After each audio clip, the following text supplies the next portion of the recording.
ভয় করবো না, দুবেলা মরার আগে মরবো না ভাই, মরবো না। ঠিক আছে, মরার আগে মরা যাবে না। এবং অনেক সময় আমরা মনে করি কি যে এই আমি পারলাম না, এখানেই আমি শেষ। ঘটনা কিন্তু তা না। আপনার জীবনের সফলতা কখন আসবে আপনি জানেন না। এজন্য মরার আগে মরা যাবে না। এবং মনে রাখতে হবে failure is the pillar of success. যতবার আপনি পড়ে যাবেন পিছনে, আপনাকে নিজেকে ততবার দ্বিগুণ হারে শক্তি দিয়ে ওঠার চেষ্টা করতে হবে। তাহলেই জীবনের ওই চেয়ারগুলোতে যারা বসে আছে ওখানেই আপনারা যেতে পারবেন। এজন্য আমাদেরকে তাহলে কি করতে হবে? ক্রমাগত চেষ্টা করতে হবে। আপনারা কি চেষ্টা করতে রাজি? মনে হচ্ছে রাজি না, গলায় জোর নাই। মেয়েরা কি রাজি না?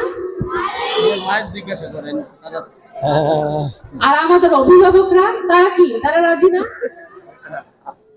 আমরা তাহলে এখানে যারা আজকে এখানে আছি সবাই যার যার জায়গা থেকে যার যার নিজের দায়িত্বগুলো সঠিকভাবে পালন করব। অর্থাৎ যদি কেউ অন্যায় করে আমরা সেটাকে প্রতিহত করার চেষ্টা করব।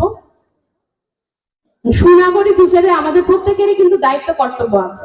আমরা শুধু মনে করি কি আমার ভাগের কম্বলটা কোথায় গেল, সেটা আমি পেলাম না কেন, শুধু এটাই মনে করি। কিন্তু আমারও যে দেশকে দেওয়ার জন্য কিছু আছে, আমারও দায়বদ্ধতা আছে, আমারও নিজের সুনাগরিক হিসেবে সচেতন থাকার জায়গা আছে, সেটা কিন্তু আমরা একবারও চিন্তা করি না এবং সেটার ক্ষেত্রে কোনো কাজও করি না।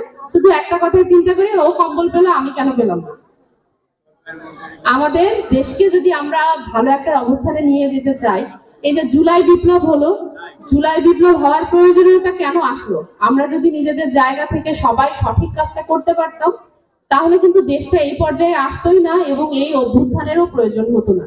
সেজন্য অনুরোধ করব যারা এখানে আছেন সকলে মিলে আমরা যেন যার যার জায়গায় নিজের উপর অর্পিত যে দায়িত্ব সেটা সঠিকভাবে পালন করি এবং সকলে মিলে আমরা সোনার বাংলা গড়ার এই স্বপ্নকে একসাথে সার্থক করে তুলি।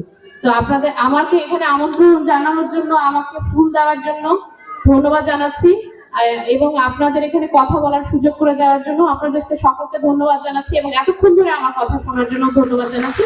সবার জন্য শুভকামনা রেখে আমার বক্তব্য এখানে শেষ করছি। আসসালামু আলাইকুম।